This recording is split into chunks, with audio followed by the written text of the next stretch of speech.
Yang pertama, tadi malam saya coba searching di Google ya, kriminal. Dari berbagai bahasa pun ketika kita mencoba mengetik kriminal di Google itu, ya, yang dimaksud dengan pelaku kriminal itu contohnya seperti pencuri, pemerkosa, koruptor dan sebagainya. Yang pasti saya ingin mengatakan bahwa dokter itu tidak pernah dididik. Kami mengeluarkan uang yang banyak, kami mengikuti pendidikan dengan range waktu yang lama, bukan untuk dididik sebagai orang yang berfungsi sebagai pelaku kriminal. Olehnya itu, yang pertama saya ingin tegaskan bahwa sekali lagi kami menolak kriminalisasi dokter, itu yang pertama. Kemudian yang kedua, kami sepakat bahwa semua manusia itu punya posisi yang sama di mata hukum. Persoalannya sekarang kita banyak disuguhi oleh banyaknya pelaku-pelaku penegak hukum di Indonesia ini yang justru bermasalah. Sehingga kami juga mempertanyakan penegak-penegak hukum di negeri ini. Sekarang kan kemarin kita disuguhi, jangankan Mahkamah Agung, Mahkamah Konstitusi pun ini tengah bermasalah. Bagaimana dengan kejaksaan? Bagaimana dengan Mahkamah Agung? Ya. Apakah lembaga ini dapat menjadi penegak hukum di Indonesia? Sekarang saya minta ditanggapi sebentar oleh dari kejaksaan, kemudian dari pakar hukum mungkin Pak Dr. Abdul Ilyas persoalan ini. Sehingga kemudian apakah Prof. Adjito tadi yang mengetuk palu dalam Mahkamah Agung ini memang memiliki kompetensi dan kapabilitas untuk menghukum dokter yang ada di Indonesia ini? Itu yang kedua. Kemudian yang ketiga, saya tidak ingin kita berbicara spesifik terhadap kasus dokter Ayu di sini, karena meskipun kita berdarah-darah di tempat ini, status hukum dokter Ayu itu belum akan bisa berubah. Sehingga yang ingin kita bicarakan ke depannya adalah bagaimana posisi dokter dalam sistem hukum. Nah, saya terakhir mencoba mencari wacana-wacana yang berkembang sekarang ini, bahwa yang berkembang pemikiran di kalangan dokter sekarang ini adalah sistem defensive medicine. Defensive medicine artinya dokter itu dalam melakukan praktik itu menerapkan sistem defensif, sehingga ada dua hal yang bisa terjadi pada sistem defensive medicine ini. Yang pertama, dokter akan selalu menghindari kasus-kasus emergensi di mana ketika melihat pasien berisiko untuk meninggal karena kita takut dituntut atau diberlakukan tuntutan seperti dokter Ayu ini. Yang pertama. Kemudian dokter akan melakukan survei, baik pemeriksaan laboratorium, radiologi dan segala macam, untuk memperkuat bukti bahwa apa yang dilakukan itu adalah sudah betul, dan implikasinya adalah merugikan pasien dalam hal cost. Itu yang kedua. Nah, sekarang mungkin nanti saya minta tanggapan dengan hormat guru saya, Prof. Sarifudin Wahid, untuk membicarakan ini. Apakah memang dalam kode etik kedokteran memungkinkan untuk kita lakukan defensive medicine dalam rangka memperkuat posisi dokter untuk menolak kriminalisasi dari penegak hukum? Itu mungkin dari saya. Terima kasih. Assalamualaikum warahmatullahi wabarakatuh.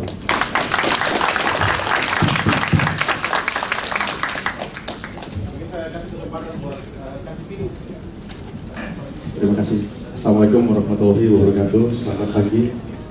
Nama saya Irwan. Kebetulan saya selaku Kasih Hidup Kejaksaan Negeri Makassar. Perlu saya jelaskan di sini, saya merupakan orang yang sangat menghormati profesi dokter, terutama SPOG. Karena terus terang, anak saya 4 orang lahir melalui proses sesar. Jadi anak saya 4 sesar semua. Kemudian yang kedua, perlu juga dijelaskan bahwa dalam kasus ini adalah bukan kesengajaan, Pak. Yang perlu dikatakan adalah delik kealpaan atau kelalaian, yang dimana setiap orang bisa kena dalam kasus ini. Kemudian yang ketiga, kalau teman-teman rekan-rekan membaca dalam surat dakwaan, kebetulan saya juga membaca surat dakwaan, di situ disusun secara alternatif. Jadi kita bisa baca di situ di pasal 359, 3263 dan Undang-Undang Praktek Kedokteran. Dan ternyata setelah melalui proses persidangan berdasarkan keterangan saksi-saksi yang ada, terutama juga saksi ahli dari pihak kedokteran, maka jaksa penuntut umum berkesimpulan bahwa para terdakwa itu bersalah melakukan kelalaian sekali lagi kelalaian, bukan kesengajaan Pak. Dan saya tekankan sekali lagi bahwa kelalaian ini bisa dihadapi oleh siapa saja. Tidak lihat dokter, jaksa, polisi, hakim bisa pun mengalami itu. Kemudian saya jelaskan lagi, perkara ini menarik kenapa? Karena pasca ditangkapnya 2 orang jaksa. Jadi di situ setelah dilakukan eksekusi oleh jaksa, saya mengutip kata-kata dari Pak Kajari bahwa jaksa adalah melaksanakan putusan hakim yang telah inkrah. Jadi apabila tidak dilaksanakan, kami yang akan salah karena kami adalah melakukan melaksanakan putusan hakim yang telah inkrah. Jadi telah kami panggil secara lain 3 kali, teman-teman dokter kami panggil lagi 3 kali. Panggilan kami tidak diindahkan, akhirnya kami wajib melakukan segala upaya untuk mendapatkan teman-teman dokter yang telah dinyatakan bersalah. Dan perlu juga diketahui bahwa pengajuan peninjauan kembali itu wajib dihadiri oleh terpidana. Jadi bagaimana mungkin para dokter yang merasa tidak bersalah itu mengajukan PK sedangkan dia tidak berada di tempat. Jadi satu-satunya jalan untuk melaksanakan PK harus dihadiri oleh para terpidana. Jadi tindakan kami itu bukan sewenang-wenang Bapak Ibu. Jadi selama jadi Kasubdit Makassar sudah 2 bupati dan 1 wali kota yang telah saya tangkap.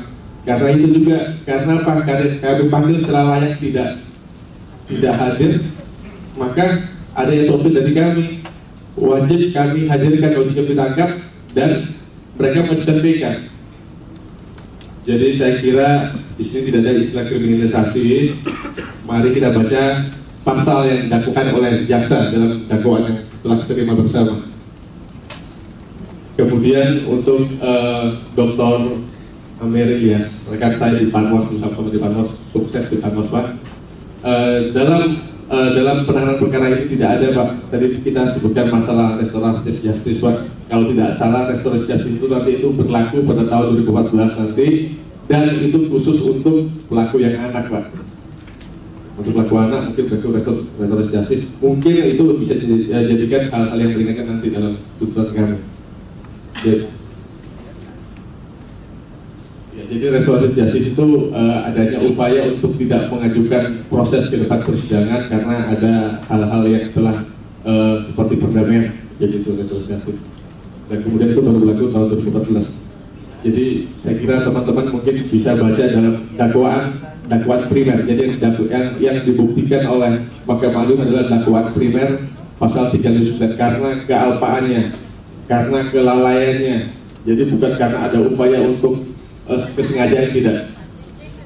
Jadi saya kira itu dulu yang bisa saya sampaikan. Minta maaf apabila komentar saya ini menyakiti teman-teman sekalian, tapi tidak. Saya tetap respect terhadap profesi dokter, terutama dokter SPOG Pak. Terima kasih Pak. Itu dulu. Mohon maaf moderasi, saya tanggapi sedikit ya. Saya terima kasih kepada Pak Jampidum tadi.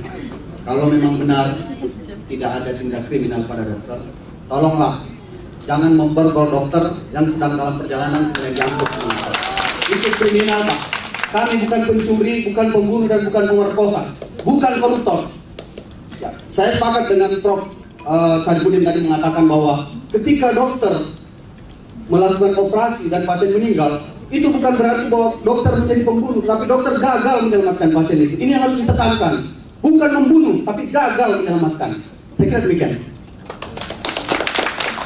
Terima kasih Pak. Maaf Pak, saya tanggapi Pak, izin Pak Kajari. Jadi begini Pak Dokter Anas, saya hafal nama kita. Jadi begini, memang ada SOP Pak di kami. Jadi ada SOP. Jadi saya bilang kedudukan warga negara di Indonesia sama, itu before the law. Jadi semua sama, tidak memandang profesi siapapun. Bapak mungkin lihat profesi jaksa di Borgol juga, Urip, kasus Atalita di Borgol juga Pak. Bupati, wali kota saya Borgol juga. Jadi tidak peduli siapapun itu, saya minta kita sama-sama menghargai. Ya, memang salah, ya kan? Jadi saya minta teman-teman. Saya kira dokter kan punya SOP, kami dari pihak jasa juga punya SOP. Jadi semua diperlakukan sama. Jadi tidak memandang dari kejahatan, tapi memang itulah sudah prosedurnya. Terima kasih Pak.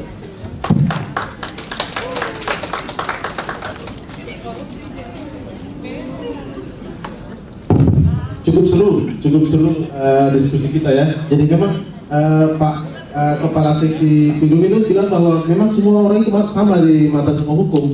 Jadi walaupun mungkin tidak bisa karena profesi kita yang dokter, terus kita mungkin tidak diborgol mungkin seperti itu. Tidak. Karena kejaksaan sendiri sudah punya SOP sama dengan kita kalau umpamanya melakukan praktek kedokteran.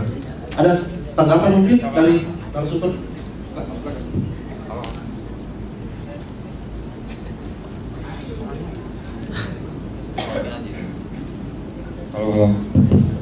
Terima kasih.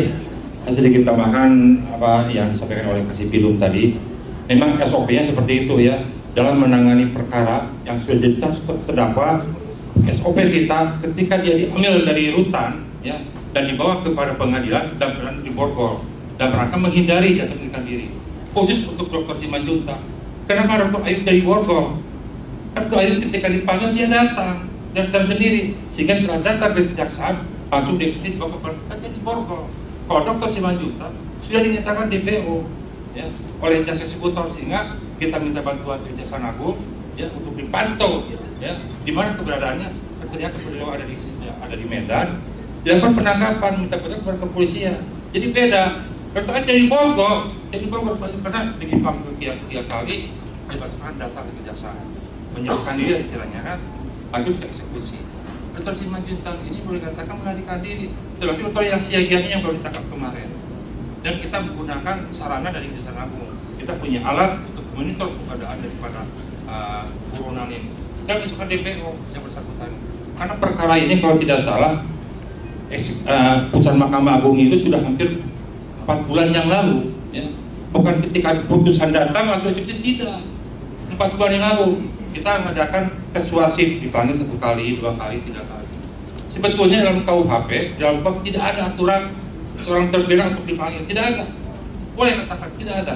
Coba lihat dalam KUHP, ada nggak seorang terpidana dipanggil? Baik, tidak ada. Dan yakin orang terpidana tidak akan datang namanya orang mau ditahan. Cuma ini kebijakan dari pimpinan ya untuk mengeksekusi terpidana kita panggil. Itu hanya kebijakan. Dalam undang-undang tidak diatur itu. Ya. Nah, dipanggil 1 kali nggak datang, 2 kali tidak datang, 3 kali tidak datang, baru saat dilihat keberadaannya yang bersangkutan tidak di tempat, akhirnya dinyatakan DPO. Khusus untuk Dr. Ayub yang bahkan mau datang ke kejaksaan, sehingga dilakukan seperti halnya biasa kita bawa kepada LP Mandaeng. Tapi Dr. Simanjuntak ini kita menggunakan sarana Kejaksaan Agung, kita bantuan kepada kepolisian di Sumatera Utara sehingga akhirnya ditangkap di sana. Itu seperti itu. Jadi kita bukan tidak manusiawi karena SOP seperti itu, gitu ya. Kita coba bapak-bapak perhatikan, kalau kita sidang di pengadilan, ya di pengadilan, ketika tahanan itu dibawa ke rutan, ya kepada sel kejaksaan, itu dalam keadaan diborgol dan menggunakan baju rompi sebagai tahanan. Ketika di sidang harus dibuka dan borgolnya. Ketika dibawa ke bis tahanan, itu dalam keadaan diborgol. Itu SOP seperti itu. Kalau tidak dilaksanakan tahan lari, kita yang kena semua. Itu jadi mau dimaklumi bahwa kita bukan memperlakukan seorang pidana seperti teroris atau bukan. Ya, kita sama karena ini ada perkara yang tidak buatan yang tetap dan kita harus laksanakan eksekusi seperti itu. Itu mungkin sedikit tambahannya. Terima kasih dan wabarakatuh. Jadi mungkin sudah cukup jelas mungkin, Dr. Anas. Yang lain tadi yang mau bertanya, masih ada tanggapan mungkin?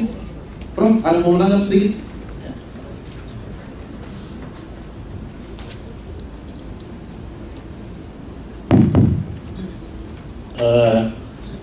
Jadi sebelum saya menanggapi, saya ingin berikan lagi bayangan bagaimana sih profesi dokter itu. Kalau Anda sebagai dokter, pasien ada di depan Anda untuk diperiksa, itu menempuh berapa proses sampai di depan Anda untuk diperiksa. Tapi semua masalah yang terjadi itu dibebankan ke dokter. Terlambat mendaftar di tempat registrasi, harus daftar ini, harus pergi ke sini. Pengangkutan dari tempat kejadian, misalnya kecelakaan lalu lintas dari tempat kecelakaan ke rumah sakit, itu semua keterlambatan, semua pertolongan itu. Tapi setelah itu semua keterlambatan itu semua dibebankan kepada dokter. Seolah-olah dokter lah yang mewakili semua keterlambatan itu. Terutama keterlambatan berkaitan dengan sistem. Ada Pak Kepala Dinas di sini.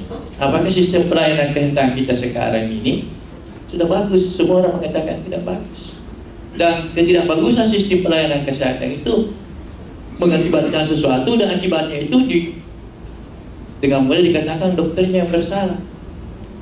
Kita ambil contoh kecelakaan lalu lintas. Pernahkah ada di antara kita yang mempersoalkan itu terlambat sampai di rumah sakit? Dari segi kecelakaan lalu lintasnya selalu dipersoalkan terlambat dokter bedahnya datang. Ini yang saya kebetulan pernah hidup di luar negeri. Saya merasakan pernah anak saya kecelakaan lalu lintas. Itu ambulans bukan cepat waktu saya diambil korban. Cepatnya ambulans itu pada waktu datang mengambil korban. Pada waktu saya mengambil korban, ambulansnya pelan-pelan. Karena tidak boleh cepat, karena ini ada korban di atas. Kenapa? Karena di atas sudah ada pertolongan, sudah ada semuanya. Di atas ambulans, karena saya seperti ambulans juga itu, karena anak saya yang ditabrak. Saya dengar semua percakapan dengan rumah sakit. Sediakan kasusnya begini, sekian tensinya, sekian ini, sekian keadaannya begini. Jadi rumah sakit tempat tujuannya sudah standby. Ini tidak ada, tapi ada masalah. Semua dokter yang jadi korban sebagai dituding sebagai yang bertanggung jawab itu semuanya. Ini yang kita harus lihat. Nah, saya kebawakan ini untuk menjawab pertanyaan Anda. Karena kalau langsung dijawab, nanti Anda tidak bisa mengerti apa sih latar belakang yang ada di pikiran kita. Nah, jadi dokter adalah bagian dari masyarakat. Dia dipengaruhi oleh berbagai hal, dipengaruhi oleh sistem tadi, dipengaruhi oleh kondisi masyarakat dan lain sebagainya. Sehingga dalam mengambil tindakan pada pasiennya itu tidak bisa dia ikuti dari pengaruh lingkungannya. Nah, pertanyaan Anda, apakah kalau seorang melakukan defensif medicine itu melanggar etik atau tidak? Kebalikannya, apakah kalau seorang melakukan tindakan berlebih-lebihan, ya, periksa ini, periksa situ, supaya ada bukti bahwa saya aman telah melakukan proses, tidak dikatakan lagi seenaknya tidak melakukan proses, padahal dilakukan untuk mengamankan itu, periksa semua sehingga tidak lagi keraguan. Itu berakibat pada cost, berakibat pada waktu dan lain sebagainya. Nah, kalau ditanya dari segi etikanya, ya, tentu saja dasarnya bahwa dokter dalam segi etika harus berbuat yang terbaik untuk pasien. Bukan terbaik untuk dokter, bukan terbaik untuk kepala dinas, bukan terbaik untuk siapa saja, terbaik untuk pasien. Jadi kalau kita melakukan defensif medicine dan tidak baik untuk pasien, tentu secara etik tidak benar. Tetapi secara manusiawi, kalau dia di lingkungannya dia dicecar dengan begitu, tidak bisa dia menghindar dari situ. Karena orang lebih takut pada hukum daripada pada etik. Orang lebih takut pada risiko hukum daripada risiko etik. Kalau dia harus pilih, dia melakukan defensif medicine itu karena yang dia takutkan adalah risiko hukum. Disitulah makanya kita minta supaya risiko hukum ini betul-betul penuh kearifan terhadap dokter. Karena tidak ada dokter yang berniat untuk melakukan suatu hal-hal yang seperti dijerat oleh hukum. Jadi saya katakan bahwa kalau seorang dokter melakukan defensif medicine secara etik tidak benar, tapi secara manusiawi kalau di sekelilingnya dijar oleh seperti itu, semua harus dipertanggungjawabkan oleh dia, maka manusiawi sangat begitu, karena lebih takut pada risiko hukum daripada risiko etik. Apa itu risiko hukum? Risiko hukum itu artinya orang dinyatakan bersalah. Kalau risiko etik, hanya dinyatakan melakukan hal yang tidak benar. Jadi antara risiko etik itu hanya persoalan baik atau tidak baik. Sedangkan persoalan hukum itu benar atau salah. Dan itu semua orang, manusia siapa saja, lebih takut pada risiko benar atau salah dibanding dengan risiko baik atau tidak baik. Nah, ini yang harus kita katakan. Kemudian, siapapun pasti pernah bersalah. Tidak ada yang tidak pernah bersalah. Kita hidup ini pasti kita tidak perlu merasa pada posisi yang benar terus. Cuma tolong, kalau yang lainnya bersalah tidak ada risikonya, tapi kalau dokter bersalah dalam melakukan tindakan ada yang tidak benar, tolong risikonya juga jangan terlalu. Katakanlah mari kita contoh tadi, kita semua mengakui siapa hakim Artijo, kita semua kagum. Tapi kalau dia salah melakukan keputusan, tidak ada risikonya. Tapi kalau dokter salah melakukan, ada malprakteknya. Ini yang selalu kita harus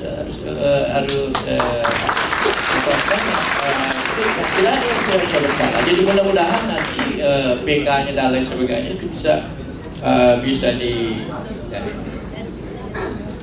Kemudian Pak Amir, jadi saya juga baru mendengar ini, terima kasih informasinya bahwa karena teman-teman mengamandemen itu tentang hukum-hukum yang bersifat pidana pada undang praktek kedokteran, sanksi yang bersifat pidana pada undang praktek kedokteran, sehingga dihilangkan oleh Mahkamah Konstitusi bahwa dokter tidak boleh, waktu itu temanya tidak boleh dikriminalisasi, karena kalau di penjara itu sudah begitu dikira pidana seperti begitu. Nah, tentu itu pertimbangan hukumnya Mahkamah Konstitusi itu supaya dalam melaksanakan praktek dokternya tidak ada risiko penjara di depannya. Yang kira-kira begitu pertimbangannya, bahwa dalam melaksanakan praktek kedokteran supaya dokter itu merasa aman, tidak ada bayang-bayangan bahwa kalau begini saya di depan penjara, di pintu penjara menunggu saya di depannya. Maka dihilangkanlah itu. Nah, tapi menurut pendapat Pak Amir, karena dihilangkan itu maka pintu penjara jauh lebih besar. Kira-kira ya, jauh lebih besar pintu penjara, karena KUHP itu bukan main, apa pasalnya bisa kena. Jadi masuknya untuk mengamandemen dan itu diterima oleh Mahkamah Konstitusi dengan pertimbangan tentu supaya dokter jangan risiko pekerjaannya itu bukan risiko penjara. Maka dihilangkan dalam undang-undang praktek kedokteran itu. Karena dihilangkan, maka para penegak hukum kembali mengkhawatirkan dokter, maka lebih besar lagi. Jadi ini suatu nanti kita perdebatkan lagi di kalangan profesi, kemudian kita barangkali ke balai, sehingga ini menjadi kita mau lepas dari satu malah masuk ke lebih besar, lubang yang lebih besar lagi. Dan saya kira kasus terakhir ini merupakan itu salah satu barangkali cuma yang kita bisa nah, jadi saya tekan ulangi bahwa kalau Anda melakukan defensive medicine atau over treatment, over medicine, itu semuanya jawabannya kalau itu tidak baik untuk pasien berarti tidak cocok untuk itu. Terima kasih.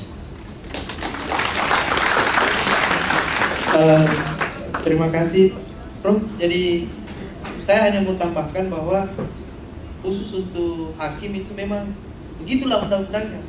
Bahkan khusus untuk kejaksaan, advokat pun tidak boleh dia mengomentari putusan hakim. Kapan dia mengomentari, dia dianggap melanggar kode etik. Yang bisa mengomentari putusan hakim itu memang hanya di dunia kampus, termasuk saya sebagai dosen. Makanya saya bebas berkeluar-keluar. Waktu dipanggil atau menulis, saya tulis saja bahwa secara de jure Artijo sudah melaksanakan tugas, kejaksaan sudah melaksanakan tugas. Secara de fakta atau teori, apa yang dilakukan oleh penegak hukum hari ini adalah termasuk salah. Kenapa? Yang pertama adalah kasus dokter ini tidak bisa dia disamakan dengan tindak pidana umum. Makanya Pak Jaksa banyak dokter protes, kok teman saya diborgol, dia bukan penjahat. Tapi kan kita juga harus maklumi bahwa itulah SOP, bahwa memang selalu ditekankan bahwa hukum itu kejam, ya memang hukum itu kejam. Kita tidak ada yang menghendaki. Cuma dalam segi teori, bahwa beberapa tulisan saya, bahwa komentar saya, bahwa secara de jure hukum apa yang dilakukan oleh kejaksaan, apa yang dilakukan oleh hakim itu sudah betul. Tapi secara de fakta bahwa apa yang dilakukan itu perlu diperbaiki dan itu salah, ada mindset yang harus diperbaiki. Maka kita harus mulai dengan memperbaiki undang-undang praktek kedokteran. Itu yang selalu saya kemukakan bahwa harus kita perbaiki itu. Karena ada beberapa asas yang hilang di undang-undang praktek kedokteran.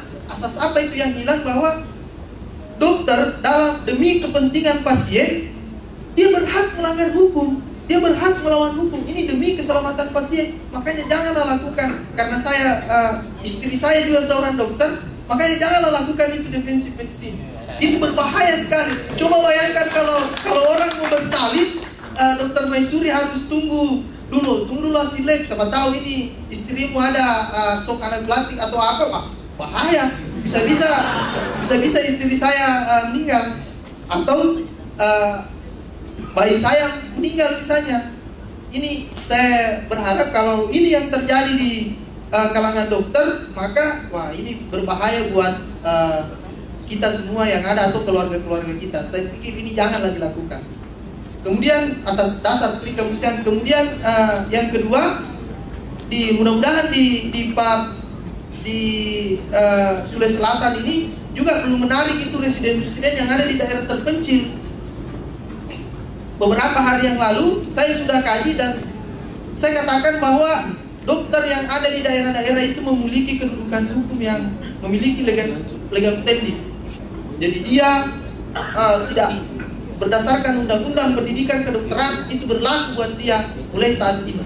Jadi tidak boleh lagi dengan alasan bahwa wah nanti kita dipidana, tidak boleh lagi, sudah punya legal standing. Mengenai imbalan jasa yang dipermasalahkan oleh dokter Marius, kalau karena dia sudah punya hak dan kewajibannya, dia berhak dong. Mengenai imbalan jasa itu dia berhak. Terserah dia mau bagi dengan supervisornya atau tidak, ya terserah, karena tanggung jawab hukumnya juga bersama. Supervisor masih punya tanggung jawab hukum.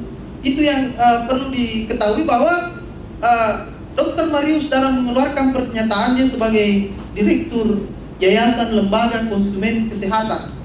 Makanya teman-teman dokter ini jangan juga mendiamkan kalau ada dokter yang memberikan statement-statement yang merugikan Anda. Saya kadang gregetan, maksud saya yang mau menjawab itu juga kayaknya belum menyentuh ke saya karena dia selalu berlindung di balik bahwa saya ini dokter. Itu sudah harus, maksud saya mungkin sudah saatnya juga dokter merubah paradigmanya, tidak buta hukum, harus juga tahu hukum, minimal tahu hal-hal yang memang harusnya teman-teman dokter tahu. Makanya saya usul itu di Fakultas Kedokteran, kalau bisa itu kembali munculkan itu mata kuliah hukum kedokteran. Kalau sekarang mungkin diubah jadi medico legal, tapi sudah saatnya dokter tahu juga bahwa yang menjerat dia kalau terjadi sesuatu, karena saya lihat kurikulumnya beberapa seminar saya ikuti, itu medico legal lebih berorientasi ke pencegahan, dia berorientasi ke etik. Karena saya bisa berasumsi kalau ini terus diperbaiki, baru seorang dokter dia sudah melaksanakan etik dengan baik, disiplin dengan baik, kemudian mendapat kasus hukum, akan runtuh semua itu etik yang dia sudah pelajari. Wah, tidak ada guna-gunanya nih, kita sudah melaksanakan sesuai baik tapi kita kena hukum juga. Makanya sudah saatnya untuk mengetahui hukum, harus ada mata kuliah hukum kedokteran yang menjelaskan kepada Anda bahwa kalau ini terjadi ada pidana, kalau ini terjadi ini lari ke perdata, kalau ini terjadi rumah sakit yang harus bertanggung jawab, kalau ini terjadi supervisor yang harus bertanggung jawab. Karena begitulah yang ada di Undang-Undang Pendidikan Kedokteran. Undang-Undang Pendidikan Kedokteran yang saya baca begitu di pasal 19 ayat 2 dan 3. Jadi tidak boleh lagi supervisor lepas tanggung jawab. Kemudian tentang pelaku-pelaku penegak hukum, saya pikir Kejaksaan juga sudah menerapkan pasal 263 tentang pemalsuan yang digembur-gemburkan lagi-lagi oleh Dr. Marius. Ada pemalsuan di situ. Yang memang betul ada pemalsuan yang terjadi di lapangan itu, dari judis faktanya tidak terbukti apakah Dr. Ayu, Dr. Henry atau Dr. Siagian yang menandatangani itu. Bagaimana kalau perawat? Atau bagaimana kalau siapa? Itu tidak terbukti. Inilah Dr. Marius menganggap bahwa pasti pelakunya dokter bertiga ini. Tidak mungkin juga, kalaupun pemalsuan terjadi, tidak mungkin tiga ada tanda tangan di situ. Itulah yang harus kita jelaskan ke publik bahwa mengenai, dan itu termasuk delik tersendiri. Kemudian untuk Artijo, seperti sarannya Prof, saya juga sudah katakan Prof bahwa kali ini saya sudah SMS beliau tapi tidak dibalas. Jadi mungkin karena kode etik, jadi saya sudah SMS beliau, saya juga sudah uraikan tulisan saya, juga sudah saya sampaikan ke beliau.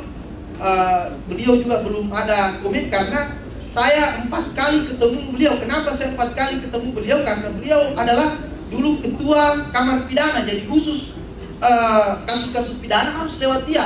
Hakimnya juga dia yang tentukan. Jadi sekedar informasi, sebenarnya PK kita masuk yang tentukan hakimnya itu adalah Pak Artijo. Tinggal kalau intervensi ketua MA ada ya silakan, itu bisa saja intervensi oleh ketua Mahkamah Agung. Kemudian yang terakhir dari Kasipidum tentang restoratif justice memang belum berlaku, Pak Kasipidum. Saya hanya usul, maksud saya usul saya ini dari hasil penelitian saya usulkan khusus kasus-kasus yang menimpa, ya, untuk perbaikan undang-undang praktek kedokteran khusus untuk kasus-kasus yang saya sebutkan tadi.